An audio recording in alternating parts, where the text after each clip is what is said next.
চারটি প্রাণী যদি আপনার ঘরে থাকে তাহলে এইগুলাকে সরিয়ে ফেলুন, তা না হলে মেরে ফেলুন। আর যদি না হয় তাহলে আপনার ঘরে অভাব চলে আসবে। এই প্রাণীগুলা যদি আপনার ঘরের ভিতরে থাকে, আপনার ঘরের ভিতরে ক্রাইসিস, অভাব, অনটন কখনো দূর হবে না। একটার পরে একটা অভাব অনটন লেগেই থাকবে। অনেক সময় আছে জানেন, আমাদের কিছু বদ অভ্যাসের কারণে এই বদ অভ্যাসগুলো আমরা চেঞ্জ করতে পারি না, এই বদ অভ্যাসগুলো আমরা পরিহার করতে পারি না। আর যার কারণে আমাদের প্রতিফলন হিসাবে আল্লাহ পাক আমাদেরকে এরকম আযাব আর গজবের ভিতরে রাখেন। আল্লাহ তো বলেনি, বান্দা এই যে অবস্থা, এগুলো হচ্ছে তোমাদের হাতের কামাই, তোমাদের ফল, তোমাদের ফসল এইগুলা। আপনি যদি ফল উৎপাদন করেন, এটার প্রতি যদি আপনি যত্ন করেন, তাহলে অবশ্যই গাছ থেকে আপনি ভালো ফলের আশা করতে পারবেন। কিন্তু গাছ লাগাইছেন, গাছ লাগানোর পরে কোনো নজর নাই, এটার প্রতি কোনো যত্ন নাই। যদি যত্ন না করেন, গাছ লাগাইছেন, 12 বছর পর আইসা দেখবেন ফল হয়েছে, কিন্তু এটার মাঝে এতটা ভালো নাই। যেটার ভিতরে যত্ন তত বেশি হবে, সেটার ফল তত বেশি মিষ্টি হবে এবং সেটার ফলও ভালো হবে। মনে রাখতে হবে, এই ঘর হচ্ছে আপনার। এই পৃথিবীতে বেঁচে থাকার জন্য আপনার ঘরের প্রয়োজন আছে। আর সেই ঘর যদি হয় রহমতপূর্ণ ঘর, সেই ঘর যদি হয় বরকতপূর্ণ ঘর, তাহলে সেই ঘরের ভিতরে শান্তি, সেই ঘরের ভিতরে রহমত, সেই ঘরের ভিতরে ঘুমালেও শান্তি, সেই ঘরের ভিতরে থাকলেও শান্তি। কিন্তু হ্যাঁ, আপনি ঘর বানাইছেন, এই ঘরের ভিতরে কোনো রকমের কোনো কোরআন তেলাওয়াত নাই, জিকির আজকার নাই, কোনো কিছুই নাই, এটা জাহান্নামী ঘর আপনি বানিয়ে ফেলেছেন। তো সম্মানিত হাজিরিন, চারটা এমন প্রাণী আছে, এই প্রাণীগুলা যদি আপনার ঘরের ভিতরে দেখা যায়, অথবা তাড়িয়ে দিবেন, যদি পারেন নালে মেরে ফেলবেন। কারণ এই প্রাণীগুলা আমাদের নবীর ক্ষতি করেছেন, এই প্রাণীগুলা ইসলামের ক্ষতি করেছেন, এই প্রাণীগুলা আপনার মনে করেন স্বাস্থ্যরও অনেক ক্ষতি করে। তাহলে এই প্রাণীগুলা কি, আমরা একটার পর একটা ধারাবাহিকভাবে জানবো। জানার পরে ইনশাআল্লাহ আমরা মানার চেষ্টা করব। আমরা জানি যে আমরা প্রত্যেকটা মানুষের সাথে কিন্তু ফেরেশতা আছে, প্রত্যেকটা মানুষের সাথে ফেরেশতা আছে। এই ফেরেশতা আমাদের জন্য দরখাস্ত করে, আমাদের পক্ষ হইয়া আল্লাহর কাছে বলে, আল্লাহ তুমি তোমার বান্দাকে মাফ করে দাও, আল্লাহ তার জীবনের সমস্ত গুনাহগুলারে মাফ করে দাও, আল্লাহ তাকে তুমি পবিত্র বানায়া দাও। ফেরেশতা দোয়া করে। এক নাম্বার হল, এ আল্লাহ পাক রব্বুল আলামিনের বান্দা বান্দে শোনো, যদি আপনার ঘরে টিকটিকি থাকে, টিকটিকি দেখেন না আপনি, টিকটিকি থাকে, এটাকে আপনি মেরে ফেলবেন। এটাকে কোন কারণে আপনি মেরে ফেলবেন আপনি জানেননি। এই টিকটিকি ইব্রাহিম আলাইহিস সালাতু ওয়াস সালামকে যখন নমরুদের আগুনের মাঝে যখন নিক্ষেপ করেছিলেন, তখন কিন্তু টিকটিকি ইব্রাহিমের পক্ষ নেই না, এই টিকটিকিটা নমরুদের পক্ষ নিয়েছেন। এই জন্যে বাবা, টিকটিকি যদি আপনার ঘরের ভিতরে থাকে, তাহলে আপনি এটাকে মেরে ফেলবেন। আর যদি আপনি একবারে দিয়ে মারতে পারেন, আপনার আমল নামার ভিতরে আমার আল্লাহ সওয়াব দান করে দিবেন। আমাদের আয়েশার কাছে এক গ্রাম্য মহিলা এসে বলতেছে, আয়েশা, এই যে একটা লাঠি দেখা যাচ্ছে, এটাতে কি করেন? আমি ঘরে টিকটিকি আছে না, সেটাকে আমি মেরে ফেলি। হ্যাঁ তাই? হ্যাঁ, একবারে দিয়ে যদি আপনি মারতে পারেন, তাহলে আপনার অনেক সওয়াব হবে, অনেক ফজিলত আপনি পেয়ে যাবেন। এই যে টিকটিকি আছে ঘরের ভিতরে, সেই টিকটিকিটাকে আপনি মেরে ফেলবেন, সেটাকে আপনি ঘরের ভিতরে রাখবেন না। সেটা ইব্রাহিম আলাইহিস সালাতু ওয়াস সালামের দুশমন রূপ ধারণ করেছিলেন, সেই টিকটিকি রাখার কোনো প্রয়োজন নাই, সেটাকে আপনি মেরে ফেলবেন। 2 নাম্বার হলো কুকুর। এই যে আমরা যে কুকুর লালন পালন করি না, দেখেন আপনি কুকুর যদি মারতে না পারেন, এটাকে ঘর থেকে তাড়িয়ে দিবেন।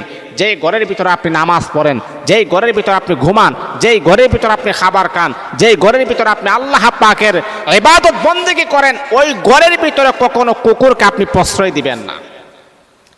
এখন আপনি বলতে পারেন, হুজুর কুকুর তো আমাদের বাড়ি পাহারা দেই, কুকুর তো আমাদের বাড়িতে চোর, সিটার, বদমাশ এবং ডাকাত যেন না আসতে পারে, এই জন্য আমি কুকুর পালি। হ্যাঁ, আপনি কুকুর পালেন, কোনো নিষেধ নাই, কিন্তু হ্যাঁ, যেটা আপনার ইবাদত খানা, যেখানে আপনি নামাজ পড়েন, যেখানে আপনি রিজিক তালাশ করেন, যেখানে আপনি খাবার খান, ওই সমস্ত বেডরুমে, আপনার রুমে, আপনার পার্সোনাল যেই রুম, যেখানে আপনি ইবাদত করেন, ওই সমস্ত রুমে কখনো কুকুরকে আপনি প্রশ্রয় দিবেন না।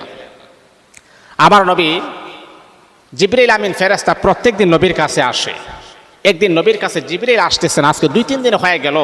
নবী যে একটা বারাক্রান্ত হৃদয় নিয়ে বসা আছে, হারে কি হয়ে গেল, আমি কি কোনো বিয়াদবি করলাম নাকি? নবী তো কখনো কোনো বিয়াদবি করে না, তাহলে জিবরিল আসে না কেন? নবী হঠাৎ করে তার স্মরণ হয়ে গেল, একজন স্ত্রীকে বলতেছে, হ্যাঁ স্ত্রী, দেখো তো খাটার নিচে কোনো কিছু আছে কিনা, যেখানে আমি ঘুমাচ্ছি সেটার নিচে কোনো কিছু আছে কিনা। তখন দেখা গেছে একটা কুকুরের ছানা আছে। নবীজি বললেন, হে আমার স্ত্রী, সেটাকে তুমি বের করে দাও। বের করে দেওয়ার সাথে সাথে জিবরাইল আমিন ফেরেশতার আগমন। আল্লাহর হাবিব বিশ্বনবী জিবরাইলকে বললেন, জিবরাইল, 3 দিন হয়ে গেল তুমি আমার কাছে আসো না, কি অপরাধ আমি করলাম? জিবরাইল আমিন ফেরেশতা বলেন, ইয়া রাসূলুল্লাহ, ইয়া হাবিবাল্লাহ, ওগো আল্লাহর নবী বিশ্বনবী, না না, আপনি কোনো অপরাধ করেন নাই, আপনি কোনো অপরাধমূলক কোনো কাজ আপনি করতে পারেন না। কিন্তু নবী গো, আপনি জানেননি যে এই ঘরের ভিতরে কুকুর থাকবে, এই ঘরের ভিতরে কখনো রহমতের ফেরেশতা, বরকতের ফেরেশতা কখনো প্রবেশ করতে পারে না।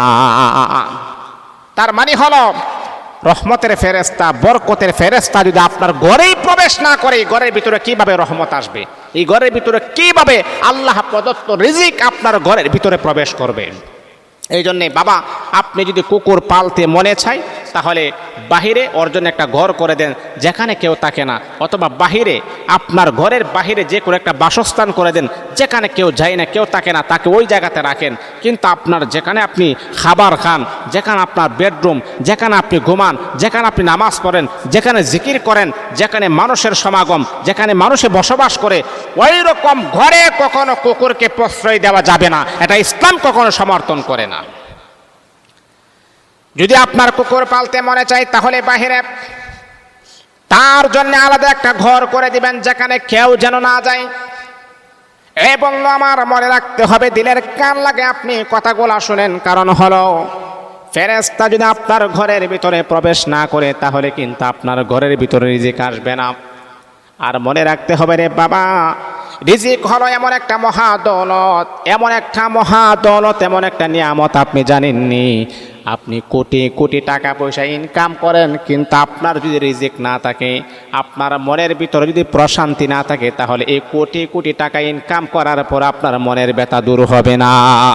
কারণ রহমত, বরকত এটা আল্লাহ প্রদত্ত একটা নিয়ামত। বাবারে, অনেকে আছে যে বলে, হুজুর আমি তো হাজার হাজার টাকা পয়সা ইনকাম করি, কিন্তু মনের ভিতরে শান্তি নাই। দেখেন, শান্তি দেওয়ার মালিকও আমার আল্লাহ, এটাও কিন্তু একটা নিয়ামত, এটাও একটা নিয়ামত।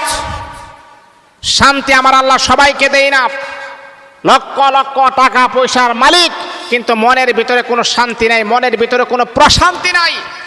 আর একটা মানুষ দিন আনে দিন খায়, রিক্সা চালায়, ওই মানুষের মনের ভিতরে প্রশান্তির কোনো শেষ নাই। আপনি কত টাকার মালিক হয়ে গেছেন বাবারে, আপনার ধন সম্পদ বেশি হয়ে গেছে, এখন আপনার প্রত্যেক রাত্রিতে যখন আপনি ঘুমাতে যান, বেডরুমে যখন যান ঘুমানোর জন্যে, তখন আপনার ঘুম আসে না, ঘুমের ট্যাবলেট না খাওয়া পর্যন্ত।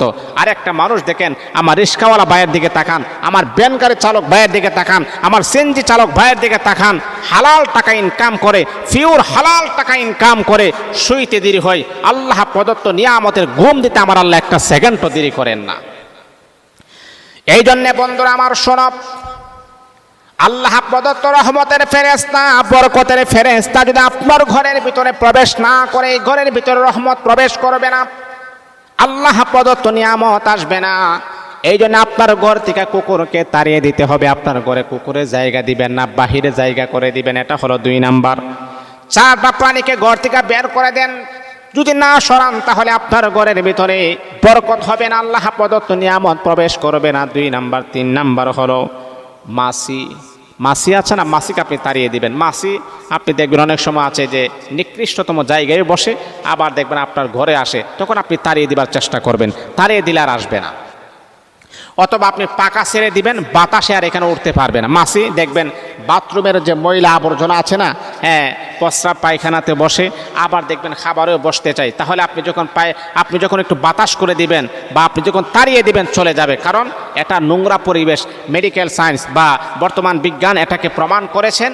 এই যে দুর্গন্ধ একটা পরিবেশে ছড়াচ্ছে, সে যে খাবারে বসবে, সেই খাবারেই কিন্তু এক প্রকারের একটা দুর্গন্ধ হয়ে যাবে, বা এই খাবারেই কিন্তু একটা জীবাণু সৃষ্টি হবে, আর এই খাবার খাইলে আপনার পেটের সমস্যা হতে পারে। তাহলে মাছিকে আপনি তাড়িয়ে দিবেন। আপনার খাবারও যদি বসে, তাৎক্ষণিকভাবে আপনি তাড়িয়ে দিবেন মাছি। এটা নোংরা আবর্জনাতে বসে, আবার ভালো জিনিসও বসে, এটাকে তাড়িয়ে দিবেন। 3 নাম্বার হলো ইঁদুর। ইঁদুর কিন্তু আমাদের অনেক সময় অনেক ঘরে ইঁদুর থাকে, ইঁদুরকে আপনি তাড়িয়ে দিবেন। ইঁদুরকে আপনি আপনার ঘরে রাখবেন না। ইঁদুর মনে রাখতে হবে, ইঁদুর কিন্তু একটা বিষাক্ত প্রাণী, এটা আপনারা জানেন আর না জানেন, কিন্তু ইঁদুর কিন্তু ঘরে রাখা যাবে না। আপনি তাকে তাড়িয়ে দিবেন, তা না হলে আপনার ঘরের ভিতরে সমস্যা দেখা দিতে পারে।